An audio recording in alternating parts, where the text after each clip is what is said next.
शुरू करें। आवाज़ क्लियर है मेरी, एक बार कंफर्म कर दीजिएगा। जी सर। हाँ। आपकी आवाज़ क्लियर है सर। ओके, आपकी आवाज़ भी क्लियर है और अब पीछे का साउंड भी ठीक ठाक आ रहा है। वो सर मैंने जो थोड़ा सा उसकी वजह से किया था, मैंने ओके। नेटवर्क इशू की वजह ओके। सबसे पहले तो आपको बहुत बहुत मुबारकबाद कि आपने जो है वो एक बहुत ही ऊंची कामयाबी हासिल की है। सबसे पहले तो हमारी तरफ से स्पेशल चौक इंडस्ट्रियल एकेडमी की तरफ से आपको बहुत बहुत मुबारकबाद।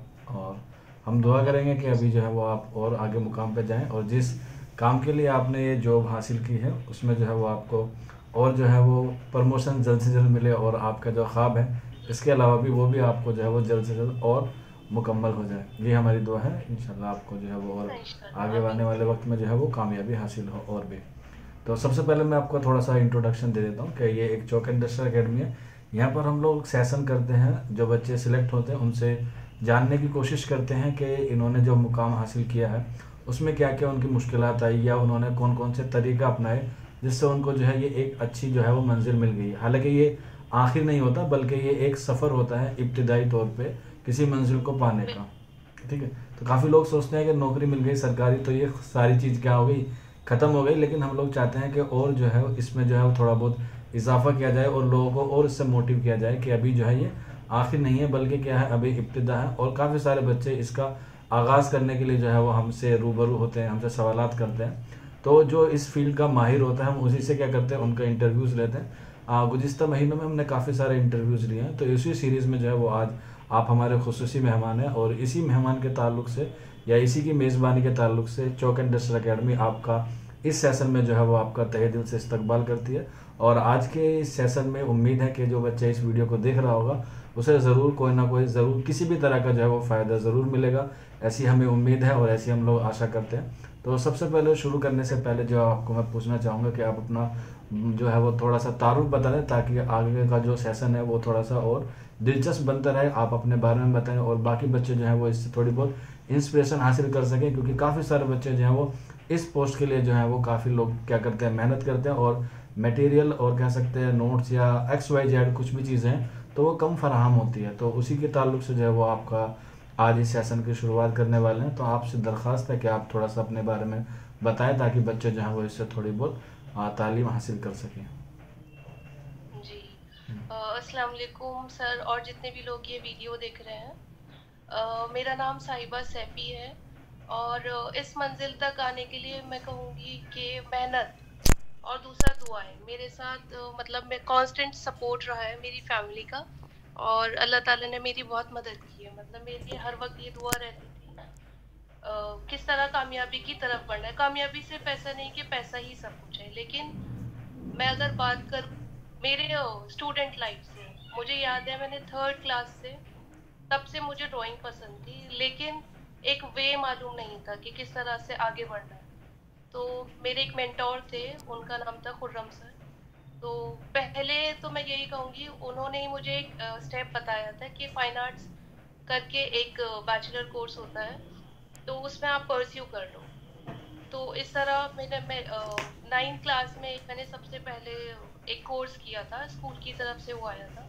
तो वो एक्चुअली मैंने महाराष्ट्र पुणे से किया था।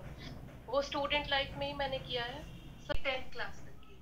10th के बाद उसके आगे की जो तालीम है मेरी, एक्चुअली मेरी मैट्रिक हुई है निज़ामुद्दीन स्कूल से। फिर उसके बाद मेरा एंट्रेंस रहा जामिया मिलिया स्कूल के अंदर। तो वो अल्लाह के शुक्र से वो क्लियर हुआ। उसके बाद जो मैं कहूँगी पहली सीढ़ी मेरे एक मेंटोर थे जो एक ट्यूटर थे। दूसरी सीढ़ी में मेरी कामयाबी का हाथ जो है एक आरिफ सर थे, जामिया मिलिया स्कूल के अंदर ही है वो। आरिफ खान सर उनका नाम है। तो उन्होंने जैसा मुझे मतलब बिल्डअप किया, किस तरह पेंटिंग की जाती है, किस तरह कलर को होल्ड किया जाता है एक बहुत अर्ली स्टेज में। जैसे मैं अभी देखती हूँ 11th-12th में बच्चे थोड़ा सा उससे कम कर रहे हैं, पर लेकिन अच्छा मेंटोर का टाइम पर मिल जाना ये भी बहुत बड़ी लक फैक्टर है एक्चुअली। तो 11th-12th में उन्होंने जिस तरह से मेरी कॉम्पोजिशन सुधार दी। उसके बाद आपको लाइफ किस तरह से, life study, actually life study, composition, still life और बहुत सारे फोटे और मीडियम। जैसे कि अगर आपके पास जो स्टूडेंट्स तैयारी कर रहे होंगे या 11th में 12th में या फिर बैचलर्स के बाद बैचलर्स के लिए तैयारी कर, तो एक्चुअली जो हमारा बेस है वो 11th-12th में अच्छे से तैयार हो जाना चाहिए अकॉर्डिंग टू मी, जैसे मैंने देखा है। और सर एक चीज पूछना चाहूंगी कि स्पेसिफिकली आप कहाँ से बच्चों के लिए कुछ मालूमात हासिल करना चाहेंगे, whether it is from 12th और whether it is from bachelors? We are want to TGT D triple S be according to competition level. Okay, okay. You're asking about competition level. So it is. I think I should stop my school life and further Yeah, would no, tell no problem. things. Sir, okay. Sir जो आपके पास student है, एक question और है, तो वो तैयारी DSSB के लिए ही स्पेसिफिकली कर रहे हैं? हाँ, मोस्टली। ठीक है, तो फिर उसी पॉइंट पर आकर मैं ज्यादा बात करना चाहूंगी रादर देन टॉकिंग अबाउट, क्योंकि वो बच्चे उस फेज से गुजर चुके हैं। बिल्कुल बिल्कुल। नहीं, ऐसा भी हो सकता है ना कि बच्चे अभी वहाँ पे हों, तो वो हो सकता है आपकी वीडियो को देख के वो अपना जो गोल है वो डिसाइड कर लें 12th के बाद, क्योंकि अब तो नया पैटर्न आ गया है CUET, तो बच्चे जो हैं वो उसी की तरफ क्या करते हैं, थोड़ा सा गाइडेंस नहीं मिल पाएगी उनको सही वक्त में, क्योंकि 10th में और 12th में भी जो है काफ़ी बच्चों के पास ड्राइंग होती है और वो अच्छा करना चाहते हैं, लेकिन वही है, उनको नहीं लगता कि आगे कुछ फ्यूचर है, तो इस वजह से अगर आप चाहें तो बेहतर समझ के। सब बिल्कुल, मैं इसीलिए ही एक स्टार्टिंग से अपनी जर्नी इसीलिए ही बताना चाह रही थी कि एकदम से बिल्कुल DSSS पर आ जाना थोड़ा बच्चों के लिए गाइडेंस हो जाता है। हाँ। अच्छे अभी जैसे मैं टीचिंग में हूँ तो मैं देखती हूँ बहुत सारे स्टूडेंट्स हैं, उनकी ड्राइंग है, उनके पोर्ट्रेट्स हैं, लैंडस्केप, वो बहुत अमेजिंग कर रहे हैं इस टाइम, लेकिन उनको वे स्ट्रीम नहीं मिल पा रहा है। एक्चुअली गाइडेंस की कभी कमी हो जाती है या बच्चे खुद नहीं खोज पाते, तो दोनों फैक्टर काम करते हैं। अभी मेरे पास काफी सारे स्टूडेंट्स हैं जिनको गाइड किया है, स्टार्टिंग 9-10 के स्टूडेंट्स को भी गाइड करना स्टार्ट कर दिया and also of the 11th class. उनमें बच्चों को ये नहीं पता था कि किस तरह उन्हें BFA करना है, और कुछ बच्चे ऐसे भी हैं सर जिन्हें BFA मालूम ही नहीं है, बैचलर ऑफ फाइन आर्ट्स होता क्या है। जी जी। तो मोटिवेट करना, उनको बताना कि किस तरह से उन्हें तैयारी करनी है so that they can achieve their goals. बच्चे को पता होता है क्या करना है, लेकिन किस तरह करना है that is also a responsibility. This is a very important for children. Yes sir. तो इसके बाद 12th के बाद सर मेरा बैचलर्स भी जामिया मिलिया यूनिवर्सिटी से ही रहा है। एक्चुअली मेरी 10th से लेकर पोस्ट ग्रेजुएट तक सब जामिया मिलिया यूनिवर्सिटी से रहा है, अदरवाइज उससे पहले मेरी निजामुद्दीन स्कूलिंग है। तो अगर जामिया यूनिवर्सिटी से या Delhi college of art, Delhi university, इन सब जगह से कर सकते हैं। दोनों ही जगह बहुत अच्छे कोर्सेज की तैयारी करी तो आपने फिर जामिया ही क्यों चुना? बाकी यूनिवर्सिटीज में भी हो सकती है। सर मैंने कहा था कभी कभी गाइडेंस की कमी हो जाती है। लाइक मेरे पेरेंट्स तो बहुत सपोर्टिव थे, लेकिन उनको भी नहीं पता था कि बैचलर ऑफ फाइन आर्ट्स कोई चीज होती है कि वो मुझे गाइड करते। सिर्फ वो ट्यूटर छोटी सी बात थी, तो मुझे लगता था कि हाँ यहाँ से स्टार्ट हो सकता है। फर्स्ट ऑफ ऑल जैसे जामिया से स्कूलिंग खत्म हुई, मैंने वहाँ पर एंट्रेंस दिया। फिर एंट्रेंस देने के बाद एक चीज का रियलाइजेशन हुआ, वहाँ पर एक लाइफ स्केच या लाइफ स्टडी कराई जाती है, तो उसमें मेरा थोड़ा सा वीक रह गया था। लाइफ स्टडी इज समथिंग, आपको कोई एक मॉडल सामने बिठा देंगे, फिर मॉडल बिठाने के बाद आपको ये होगा, आपको पूरा A2 साइज पर आपको वो पूरा प्रिपेयर कर टाइम पर देना होगा। तो लाइफ स्टडी मेरे लिए काफी मुश्किल थी उस टाइम। कॉम्पोजिशन मेरा अच्छा हो गया था, plus theory was also good, लेकिन लाइफ स्केच की वजह से मुझे 1 साल फिर से तैयारी करनी पड़ी। तो उस वक्त तक ये पता लग गया था कि लाइफ स्टडी कैसे तैयार करते हैं। सिंस देन मैंने क्या किया था, अपने भाई या कोई कजिन या कोई फ्रेंड घर आते थे तो उनको मैं बिठा लेती थी, उनको बिठाकर आधे 1 घंटा उनकी लाइफ स्केच की। फिर इस तरह मेरी एंट्रेंस की तैयारी हो गई थी। 11th-12th में ही एक बुक है हमारी, हिस्ट्री ऑफ आर्ट, अगर ये लोग देख रहे हैं तो इसको नोट कर सकते हैं, ये एंट्रेंस के टाइम में बहुत कम आती है। हिस्ट्री ऑफ इंडियन आर्ट करके एक बुक है, तो उससे काफी हद तक तैयारी हो जाती है एंट्रेंस के लिए। थ्योरी तो आपकी इस तरह तैयार हो गई। फिर आपका कॉम्पोजिशन आपको 11th-12th में सीख लेना चाहिए थ्रू गूगल, यूट्यूब, और मेंटर टीचर्स हैं तो बहुत अच्छी बात है। फिर आपका रहता है life study. Life study is a crucial part towards bachelors of fine arts. ये तीनों तैयारी अगर आपकी हो गई है, then surely you are going to get admission for bachelor of fine arts anywhere, if it is a university of Delhi और somewhere else. Not specifically of Delhi, anywhere in Indian state. So फिर इसके बाद अगर बात करें नेक्स्ट ईयर ही जैसे मैंने apply कर दिया था, फिर वो क्लियर हो गया। एज सुन एज पॉसिबल मैंने रियलाइज किया कि लाइफ स्केच को ऐड करना है अपनी प्रैक्टिस के अंदर। यही करते ही फिर ये दो चीज़ें, पहला स्कूलिंग का टाइम है जो 11-12 का है, फिर बैचलर्स में मुझे एडमिशन मिल गया। बैचलर्स 4 इयर्स का होता है हमारा, ये बच्चे जानते होंगे सर, आपको भी मालूम होगा। जी जी। पहले सी होता था, लेकिन स्पेसिफिक आपको देना होता है उसका। अगर बच्चा एंट्रेंस करता है तो आपके जो प्रोफेसर्स हैं वो आपको बहुत अच्छी तरह से मोल्ड कर देते हैं। मेरे अगर बैचलर्स के लिए थोड़ी बात कहना चाहूँ तो बैचलर्स में कई सारे फील्ड होते हैं, जिसमें आपका बैचलर्स पेंटिंग से, बैचलर्स अप्लाइड आर्ट से, स्कल्पचर से, आर्ट एजुकेशन और प्रिंट मेकिंग, ये 5 डिसिप्लिन है। एंड ऑल्सो आर्ट हिस्ट्री जिसमें आपका थ्योरी बेस्ड होता है। ये कुछ डिसिप्लिन हैं जिसमें कि हम आगे बढ़ जाते हैं। अगर मैं बात करूं अपनी, तो मैंने पेंटिंग चूज किया था और मेरे भाई ने भी अभी किया है, मेरे छोटे भाई कर रहे हैं अप्लाइड आर्ट से, वो कर चुके हैं। हमने दोनों ने सेम यूनिवर्सिटी सेम फैकल्टी से ही। I went into teaching and he is working for visual effects and animation. तो डाइवर्स फील्ड है, ऐसा नहीं कि लिमिटेड है। You can go into any of the commercial art, या आप किसी कंपनी में काम कर सकते हैं, ऑल्सो टीचिंग। बट अगर टीचिंग की बात कर रहे हैं तो मैं टीचिंग की ज़्यादा बात करूँगी। तो आपने जो जामिया से ये फाइन आर्ट्स किया था वो कब किया था, किस ईयर में किया था तकरीबन? सर मेरा 2015 में बैचलर्स कंप्लीट हो गया था। और फिर बीएड भी आपने वहीं से किया, जामिया से ही? सर एक चीज और क्लियर कर देती हूँ, ये बच्चों के लिए आसानी होगी जी। बैचलर्स जब हम करते हैं उस बीएड की कोई नीड नहीं है, क्योंकि जो बैचलर्स ऑफ फाइन आर्ट्स है that is equivalent to BEd degree also, क्योंकि ये 4 साल का अपने आप में हो जाता है। पिछले सालों तक जो है 3 साल तक का बीए बाकी कोर्सेज होते थे। तो one more thing I add, CTET is also not required if you are doing Bachelor of Fine Arts. And CTET not required for this post? BEd and CTET. Not required? No, not at all. Okay. So this is going to be, अब कभी हम सोचते हैं ना कि 4 साल का है, बहुत लंबा टाइम देना है, but these two qualities, or I would say these add-ons are there, that you are not supposed to do BEd with that and you're not supposed to clear CTET exam for that. तो आपने ये कब सोचा कि आपको जो है वो इसी ड्राइंग में जो है वो टीचर बनना है? किस साल सोचा आपने ये सब?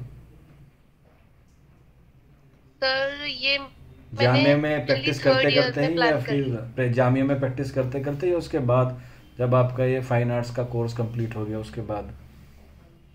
नहीं सर, उससे पहले ही ये हम लोग डिसाइड कर लिया था, क्योंकि ये जैसे बात करते हैं कुछ सीनियर्स हैं, और अगर मैं मेंशन करना चाहूँ तो मेरी फ्रेंड की एक सिस्टर थी, she was also a teacher there. तो उन्होंने बताया था कुछ DSSB करके एग्जाम्स होते हैं। We were aware of KVS, NVS and all the thing, but we were not aware of DSSB at that time in the second year. Third year तक ये क्लियर हो गया था, but at that time DSSB ने कोई exam नहीं निकाला था उस वक्त जी, जैसे कि आप जानते, काफी लेट निकाला था। फिर 2015 में ये कंप्लीट हो गया। उसके बाद मैंने कुछ स्कूल्स में, ग्रेटर कैलाश में भी जॉब की है। वहाँ एक्स्ट्रा को करिकुलर एक्टिविटीज कराना, या बहुत सारी चीजें होती हैं। तो आपका तो जो फर्स्ट पेपर है वो भी होता होगा ना, जो DSSB भी अपना फर्स्ट पेपर लेते, जिसमें रीजनिंग, मैथ, इंग्लिश, ये सब फर्स्ट पेपर भी तो आपका भी होता होगा ना? First paper, second paper, first paper तो सबके लिए कॉमन है। हाँ, तो उसमें आपने कैसे सोचा, कैसी चीज़ों को मैनेज किया? क्योंकि एक फाइन आर्ट्स वाला तो बहुत अलग हो जाता है ना, ड्राइंग का तो उससे तो रीजनिंग, मैथ, इन सब से काफ़ी दूर होता है। तो फिर आपने उस मुश्किल को कैसे सामना किया उस चीज़ का आपने? उसके लिए या कोई कोचिंग वगैरह लिया आपने उससे? बिल्कुल सर, जहाँ चाह वहाँ आप अपने आप बनने लग जाती है। बिल्कुल, ये बात तो बिल्कुल सूट कर। As soon as possible I realized that I have to clear DSSB exam. जब प्लान आउट करने लगे, I was in masters at that time, जब एग्जाम का एडवर्टाइजमेंट निकला था। तो कुछ सर्च किया कि किस तरह तैयारी करी जाती है, या उससे पहले के जो पेपर्स हो चुके, प्रीवियस पेपर्स निकाले। तो सबसे पहले तो आपको वही देखना है कि आपको किस तरह क्रैक करना है एग्जाम। तो क्रैक करने के लिए बैचलर्स वाले बच्चे, स्पेसिफिकली आपके फाइन आर्ट्स के बच्चे, इनका क्या होता है, ये उससे हट जाते हैं, like all the subjects, maths है, साइंस, या ज्योग्राफी, हिस्ट्री, एवरीथिंग, बिल्कुल all we are study that time is art history, Indian art history and western art history हम पढ़ रहे होते हैं उस टाइम। जी लेकिन इन सब चीज जो बाकी सब सब्जेक्ट है, इनसे ताल्लुकात हट जाता है। तो उसके लिए काम आते हैं कुछ इंस्टीट्यूट है, या फिर आपके कुछ यूट्यूब चैनल्स हैं, जो भी आपको बेटर लगे, but I would say that one should go for institutes, क्योंकि इंस्टीट्यूट में आपको पता है कि वो किस तरह से आपको स्टार्ट कराएंगे, क्योंकि वो आपको जानते हैं, क्योंकि आप बिल्कुल किस फील्ड से आ रहे हो, आप कहाँ से आप उनको स्टार्टअप देना है। बिल्कुल तो जामिया में उस टाइम पढ़ते हुए ही मैंने इसकी तैयारी की थी एक इंस्टीट्यूट से। इंस्टीट्यूट के सर और मैम दोनों ही बहुत अच्छे थे, मतलब मैं अभी तक कहूँगी उसके बाद भी मैंने कुछ तैयारी की है, जैसे कि पीजी कोर्स, पीजी के लिए भी निकली थी पीजीटी की पोस्ट, तो वो मुझे इंस्टीट्यूट मिल नहीं पाया दोबारा, actually they have shut that institute for some reason. लेकिन DSSS टीजीटी पोस्ट के लिए उन्होंने बहुत अच्छी तैयारी करा दी थी मेरी। अच्छा, तो आपने जो फर्स्ट पेपर के लिए कोई बुक आप रिकमेंडेशन करना चाहें किसी बच्चों को जो आपने पढ़ी हो फर्स्ट पेपर के लिए? सर फर्स्ट पेपर के लिए DSSS की आर गुप्ता की बुक बहुत इजीली अवेलेबल है और चीप उसका प्राइस है, बहुत ज़्यादा हाई प्राइस नहीं है। और आर गुप्ता की कुछ बुक्स हैं जो कि TGT वो सेम पेपर की आएगी सर, मतलब कंबाइंड जो आती आपका है? वो कंबाइन आती है फर्स्ट पेपर के लिए, वो सबके लिए कॉमन है आर गुप्ता की। And I would also suggest sir KB की जो बुक्स है, KVS की, वो भी काफ़ी हेल्पफुल रहती है। मैंने ऐसे नहीं कि DSSS भी कर रही हूँ तो एक ही स्ट्रीम को फॉलो किया, एक ही बुक को फॉलो किया, ऐसा नहीं है। तो KVS की कुछ बुक्स हैं जो ये उसमें प्रीवियस पेपर्स भी होते हैं, प्रैक्टिस सेट्स भी होते हैं, प्लस इंस्टीट्यूट आपको इतनी तैयारी कराते हैं, वो खुद भी प्रैक्टिस सेट अपने देता है। तो जब आपने पेपर निकाला तो आपको लगता है कि कोचिंग की ज़रूरत होती है या नहीं होती है? होती है तो क्यों होती है, नहीं होती है तो क्यों नहीं होती? क्योंकि काफ़ी सारे बच्चों के पास इतना सोर्स नहीं होता फाइनेंशियली, तो वो कैसे सरवाइव करेंगे? और फिर दिल्ली जैसे शहर में आना, क्योंकि पता नहीं ये वीडियो कहाँ देख रहे होंगे लोग, तो उनको आप क्या सजेशन करना चाहेंगे कि कम चीज़ में वो ज़्यादा अचीवमेंट हासिल कर पाए? डेफिनेटली सर, मैं तो ये कहूँगी कि इंस्टीट्यूट, अगर आपका बेस लाइक आपका मैथ, साइंस, सोशल साइंस अगर ये वीक है, then you should go for institute. ऐसा मैं नहीं कहूँगी कि वीक होता है, लेकिन जब आप बैचलर कर रहे हो फाइन आर्ट्स का, तो वो कहीं छूट जाता है, एक रिदम खत्म हो जाता है, तो उसको वापस लाने के लिए कुछ आपको टीचर्स की ज़रूरत होती है। लेकिन कुछ ब्रिलियंट ऐसे भी होते हैं सर, मैं अपना बैचलर्स भी साथ कर रही थी, मास्टर्स और तैयारी भी कर रही थी, तो जो ट्रिक्स और टिप्स आपको इससे मिल जाते हैं इंस्टीट्यूट से, वो मैं कहूँगी कि आप अगर खुद पढ़ रहे हो तो थोड़ा सा टाइम ज़्यादा चाहिए उसको, तो आपको एफिशिएंट भी होना है, आपको बाकी चीज़ें भी देखनी है, मैनेज भी करना है। Like as a girl I was married at that time, तो वो घर भी देखना है।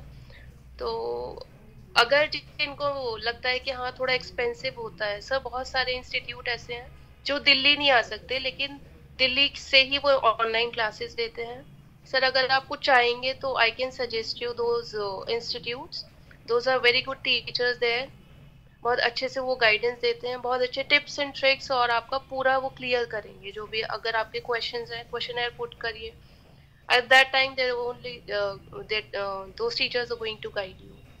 तो आपने जब इसकी अगर प्रिपरेशन शुरू करी थी, तो आपने जब इसमें सारी चीज़ों को बुक का और कह सकते हैं टाइम को शेड्यूल करा, तो आपने जो है उसमें कितने घंटे दिए एक घंटे में? क्योंकि आप एज अ गर्ल हैं, जैसा आपने बताया अभी कि गर्ल की जो है, लड़कियों की जो है काफ़ी सारी जिम्मेदारियां होती हैं, घर की, मेहमान की, बाहर में समाज की, तो उन सब चीज़ों को मद्देनज़र रखते हुए भी फिर आपने कैसे मैनेज किया? मतलब पढ़ाई भी रहे और घर में मेहमानों का या दोस्तों का या जो घर के नॉर्मली काम होते हैं उनको आपने जो है वो कैसे मैनेज किया?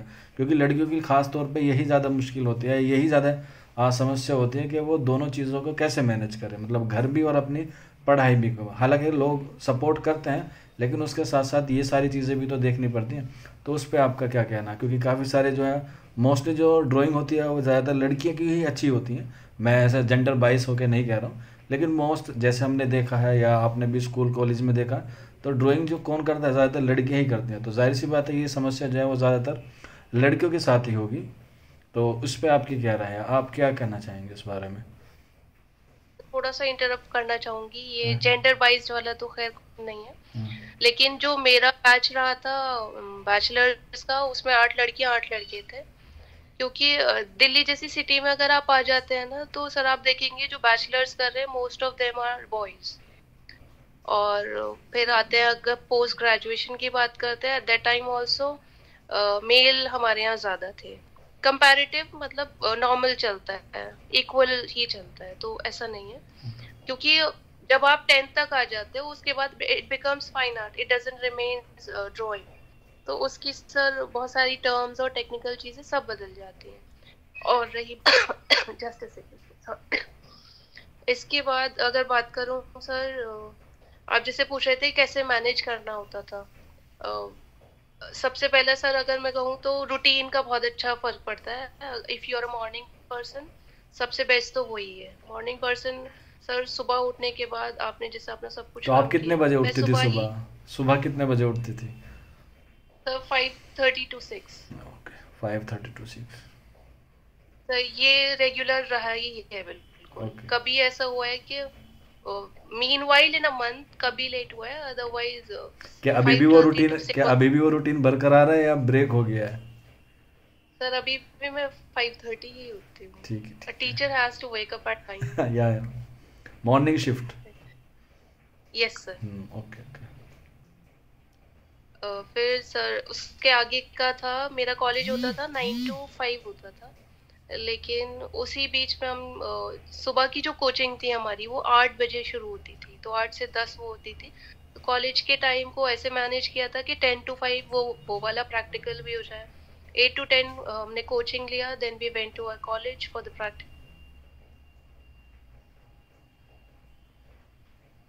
आप जानते हैं ब्रेक या टी ब्रेक मिलता है या फिर लंच टाइम लंच टाइम में मेरा गोल होता था मैक्सिमम 10 मिनट्स के अंदर लंच खत्म करना है।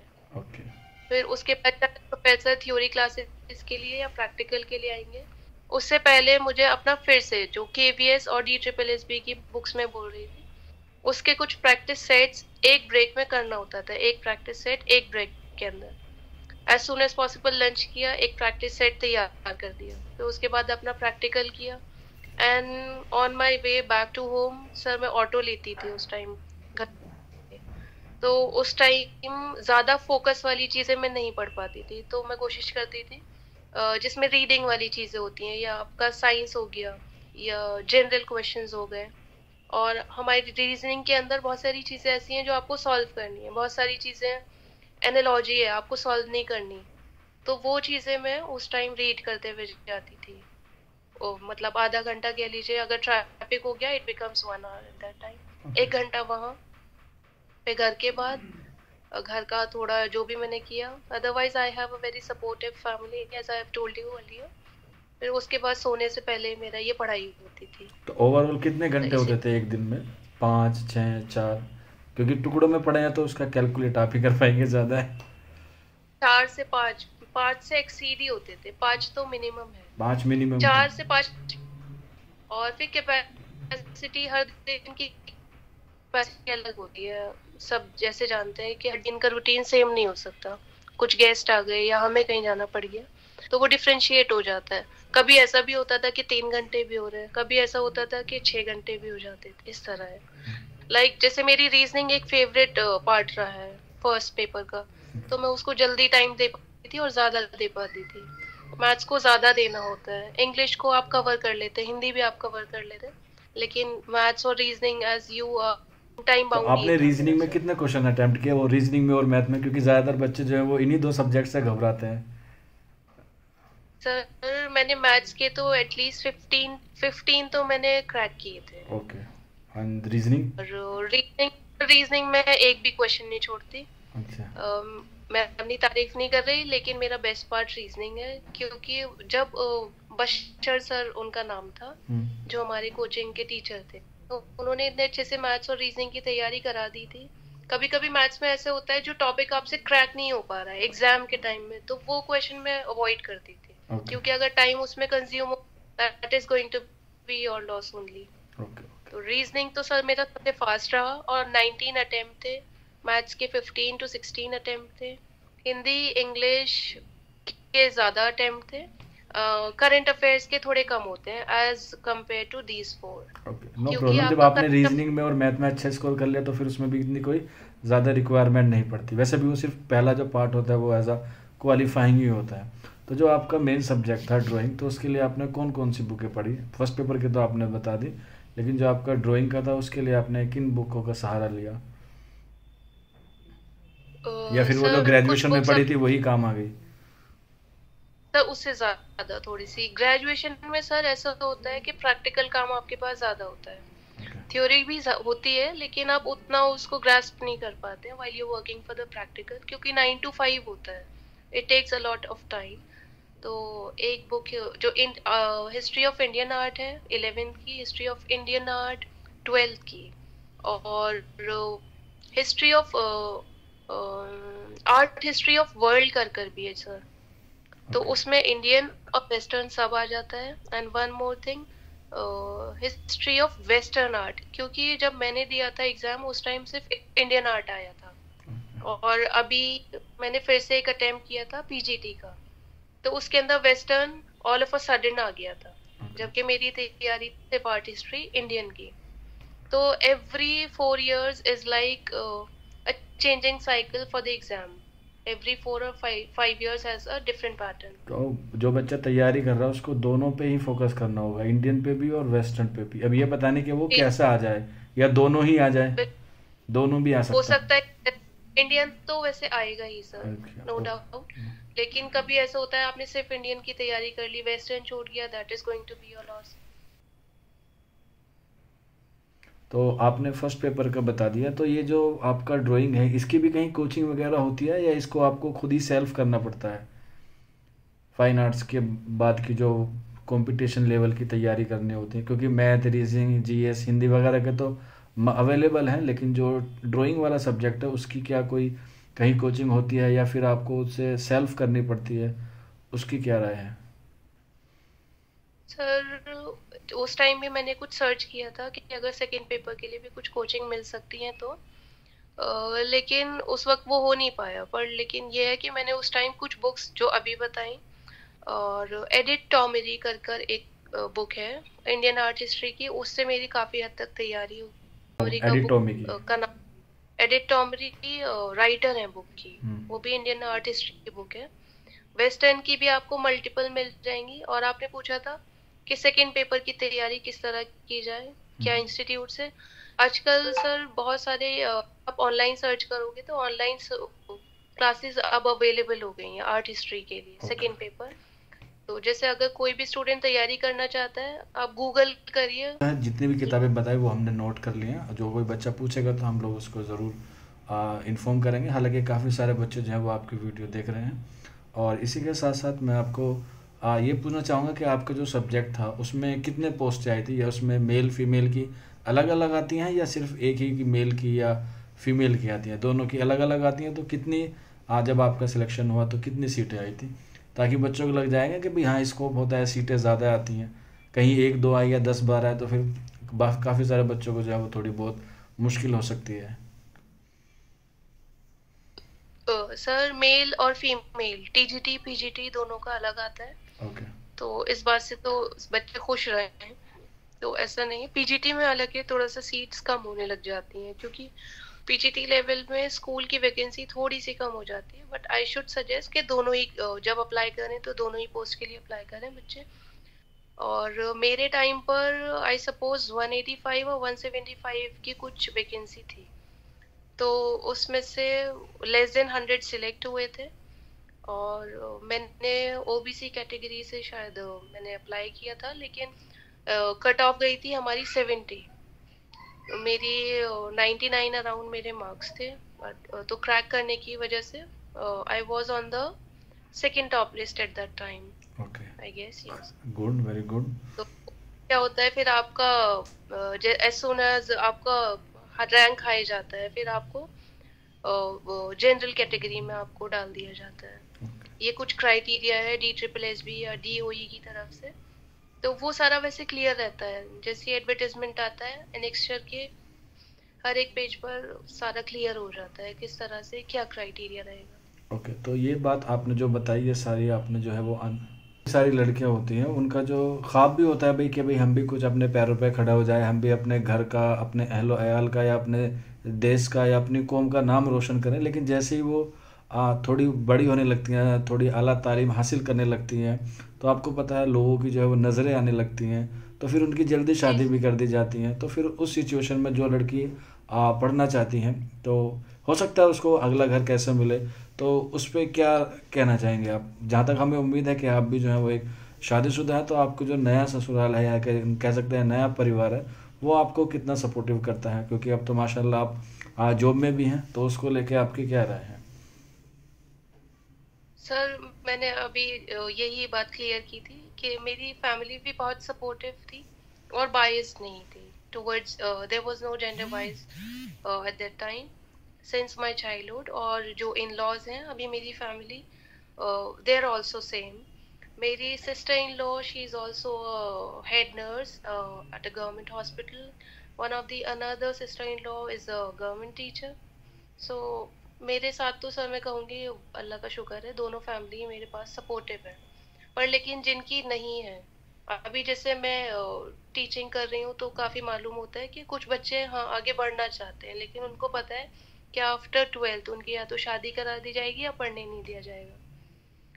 तो सर मैं तो ये कहती हूँ कि मतलब उनको काफ़ी रास्ते बताती हूँ कि अगर आप ऐसे नहीं कर सकते हो, at least you can go for online courses या शॉर्ट टर्म कोर्सेज हैं अगर अलाउ करते हैं, या उनसे बात करो या उनको कॉन्फिडेंस में लेकर आओ। एक्चुअली सर कॉन्फिडेंस में पेरेंट्स को लाना भी बहुत ज़रूरी बात है, बिल्कुल। क्योंकि पेरेंट्स को कभी लगता है कि बच्चे के लिए चाहते हैं कि सबसे ज़्यादा सिक्योरिटी की बात होती है। ओके। तो बच्चे को भी कोशिश करनी चाहिए कि अपने पेरेंट्स को जितना ज़्यादा से ज़्यादा कॉन्फिडेंस में ला सकते हैं तो वो कोशिश करें, क्योंकि आजकल का सर माशरा, ये पेरेंट्स की भी मैं नहीं कहूँगी कि फुल गलती है। जिस तरह की सिचुएशंस बन जाती हैं या केसेस आते हैं स्पेशली गर्ल्स के साथ, बिल्कुल उनकी बिल्कुल सेफ्टी के साथ, बिल्कुल। तो इसीलिए भी पेरेंट्स कई बार डर जाते हैं। और न्यूज़ चैनल्स पे हर रोज़ की बात है। बिल्कुल सही कह रहे हैं आप। तो तो एंड ऑफ सेफ्टी द, का जी जी। सेफ्टी का भी ध्यान रखना है। पेरेंट्स से भी अच्छे से आप ताल्लुकात और इस तरह की बातें शेयर करें कि वो क्या। सबसे पहले सर बहुत सारे बच्चियां ऐसी हैं कि पेरेंट्स शायद हेल्प भी कर दें लेकिन वो बात करने से भी डरती हैं। बिल्कुल। तो तो ये इसीलिए कॉन्फिडेंस उनकी अपने तो इसीलिए उनकी जो है वो काउंसलिंग होना भी ज़रूरी है।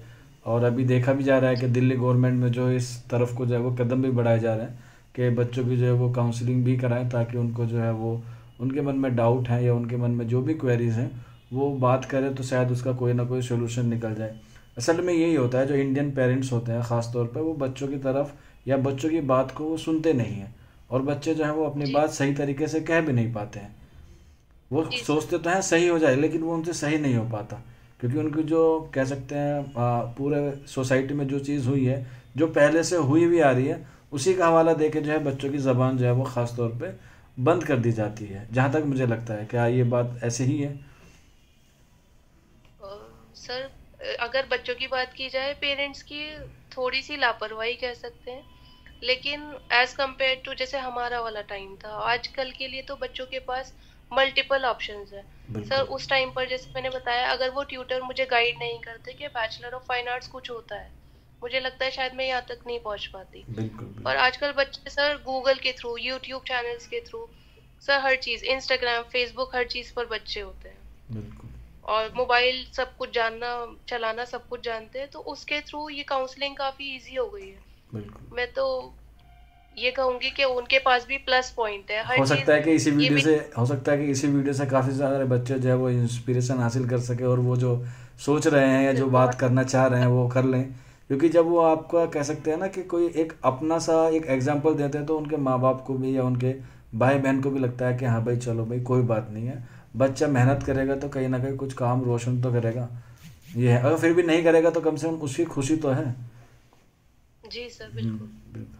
ठीक है, तो एक एंड में और बस लास्ट सवाल है आपका, काफ़ी वक्त ले लिया, कीमती वक्त ले लिया आपका। तो सर ये बस मेरे लिए ऑनर है, आपने मुझे इनवाइट किया है। हाँ, जी तो सर। बस एक आखिरी क्वेश्चन है कि बस आप जो है वो एक मैसेज क्या देना चाहेंगे, कोई किसी भी तरह का जो आपको अच्छा लगे या जो आप देना चाहते हो, क्योंकि आपने भी सोचा होगा एंड ऑफ द कन्वर्सेशन के मैं भी कुछ कहूँ, मतलब देश के लिए, मुल्क के लिए या कौम के लिए या बच्चों के लिए स्पेशली, तो कुछ एक एडवाइस बच्चों के लिए जो भी देख रहे हो ये वीडियोस। जो भी मतलब स्टूडेंट्स देख रहे हैं, मेरी तरफ से ये एडवाइस सर बहुत छोटी सी है, सोचने के लिए छोटी है, लेकिन अगर फॉलो करें तो बहुत बड़ी है। सबसे पहले तो सर बच्चों को सबसे बड़ी बात ये है कि वो रियलाइज कर लें कि उनका गोल क्या है या ड्रीम क्या है। As soon as possible you realize the goal, आपके लिए पाथवेज खुलने लग जाते हैं। लेकिन अगर आपने कोई गोल सेट नहीं किया है, अगर आप चाह रहे हैं कि आपने 12 कर ली फिर आप सोचेंगे, it means you going to waste your time at the time. फिर आप बैचलर्स करेंगे फिर सोचेंगे, तो इस तरह बहुत सारा वक्त ज़ाया हो जाता है। So it is better, 10th के बाद सर आजकल बच्चे बहुत स्मार्ट हैं, 10th के बाद कम से कम ये कोशिश की जाए कि आप किस चीज़ में अच्छे हैं या किस फील्ड में जाना चाहते हैं। इस फील्ड में जाना चाहते हैं तो उसमें मल्टीपल डिसिप्लिन है, उसमें कहाँ जाना चाहते हैं और किस तरह अपने पेरेंट्स को कन्विंस करेंगे, कैसे अपना बताएंगे कि मेरा ये फ्यूचर है या ये मेरा गोल है, I need your help for that. तो अपना व्यू क्लियर करना प्लस काउंसलिंग के लिए आपके पास बहुत सारे ऑप्शंस हैं आजकल सर। हायर्ड काउंसलिंग भी होती हैं जो बच्चे अफोर्ड कर सकते हैं, और जो नहीं कर सकते हैं वो ऑनलाइन अवेलेबल है। तो ये चीज़ सबसे छोटी चीज़ है जो अपने लिए करें पहले, फिर उसके बाद पेरेंट्स की गाइडेंस लें, उनसे परमिशन लें, तो ये काफ़ी हेल्पफुल रहेगा। और सर ये मतलब अपने देश के लिए और जो कम्युनिटी जिससे हम बिलोंग करते हैं, इसको भी काफ़ी आगे बढ़ने की ज़रूरत है। अभी जैसे मैं अपने पूरे परिवार में से मैं एज अ टीचर निकली हूँ, तो मुझे देखने के बाद सर मेरी 3 सिस्टर्स और हैं, कज़न सिस्टर्स और हैं।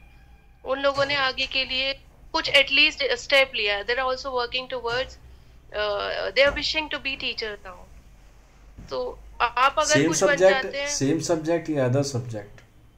द अदर सब्जेक्ट है, अदर सब्जेक्ट लाइक? लेकिन but at least they are wishing to moving forward okay okay rather than doing their 12th or bachelor's degree and then staying home. Okay. बहुत बहुत शुक्रिया आपका Shahiba ma'am, आपसे बहुत खुशी हुई, आपसे बहुत हमने मालूमात ली। हो सकता है कि आने वाले बच्चे इससे इस्तिफ़ादा हासिल करें, और उसको हम एडवांस में आपको मुबारकबाद देते हैं, क्योंकि हो सकता है फिर और आपको जो है उनसे मुलाकात हो भी ना, क्योंकि वो बच्चे हमसे बात करेंगे और हम आपको विशिश करेंगे। तो मुझे उम्मीद है कि आपका ये आज का जो सेशन रहा वो माशाल्लाह बहुत खूबसूरत रहा, और आने वाले बच्चे भी जो हैं ज़रूर इससे जो है वो बेनिफिट हासिल करेंगे। और हमारी दुआ है चौक इंडस्ट्रियल अकेडमी की है कि आपको जो है वो और आने वाले वक्त में जो है वो आप जिस काम के लिए आपने ये मेहनत की है उसका जो है वो आपको क्या बोल सकते हैं कि इसका इम्पोर्टेंस आपको मालूम है, कि उसके जो आने वाले वक्त में सारी चीज़ें होंगी वो आपके फेवर में हो, आप जो है वो सही रास्ते पर चलें। जिस तरह से आप यहाँ तक कामयाब हुई हैं, हमें उम्मीद है, हम ऐसी आशा करते हैं कि आप आने वाले बच्चों को भी जो है वो इससे आला मकाम पर जो है वो उसे पहुँचाएंगी। ये हमारी चौक इंडस्ट्रियल अकेडमी की दुआ है, और आप जो है वो आपके घर वालों को, आपके कह सकते हैं पूरे परिवार को जो है वो किसी भी तरह की कोई मुसीबत ना हो, कोई परेशानी ना हो, ये भी हमारी दुआ है। और आप जो है वो इसी तरह से मेहनत करते रहें, और आने वाले वक्त पे जो है वो आप आला मकाम पे जाएं, और जो बच्चे आपसे पढ़ेंगे वो भी जो है वो आपसे आला मकाम पे जाए, ये हमारी दुआ है। बहुत बहुत शुक्रिया आपका।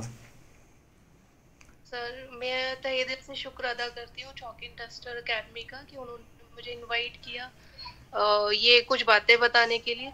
लेकिन मेरे लिए मैं सच कहूँ तो सर सबसे बड़ी खुशी की बात होगी कि चौक इंडस्ट्रियल अकेडमी की तरफ से मुझे एक मैसेज आ जाए कि हाँ इन बच्चों ने कुछ अचीव किया है, इन बच्चों ने मतलब कुछ सक्सेस हासिल की या कोई इंस्पिरेशन ली। स्पेशली सर जब आपने इनवाइट किया था, मेरा मोटिव ये था एज मच एज पॉसिबल मैं उन लोगों को इंस्पायर कर पाऊँ थ्रू माय वर्ड्स, और किसी भी तरह सर उनको इंस्पिरेशन मिल सके ताकि वो सक्सेस की तरफ बढ़ सके। और पर्सनालिटी डेवलपमेंट, बहुत सारी चीज़ें हैं सर। एज अ टीचर आप सिर्फ टीचर नहीं होते हो, आप एग्जाम्पल होते हो अपने घर के लिए, अपनी सोसाइटी के लिए, अपनी कम्युनिटी के लिए। हर चीज़ एक मैटर करती है जब आप कुछ बन जाते हो। बिल्कुल। तो अगर मैं एक इंस्पिरेशन हूँ, तो अगर मुझसे कोई इंस्पिरेशन ले रहा है तो वो आगे कुछ इस तरह का बढ़ता चला जाए, मतलब सिलसिला बनता चला जाए। दैट इज तो गोइंग टू हम लोग बी। आपका जो है ना वो एक सेमिनार रख देंगे ताकि आपसे बच्चे जो खुद रूबरू होकर सवालात कर सके, क्योंकि हो सकता है जो सवालात हमसे पूछे गए हो सकता है उससे ज़्यादा वो आपसे पूछना चाह रहे हो।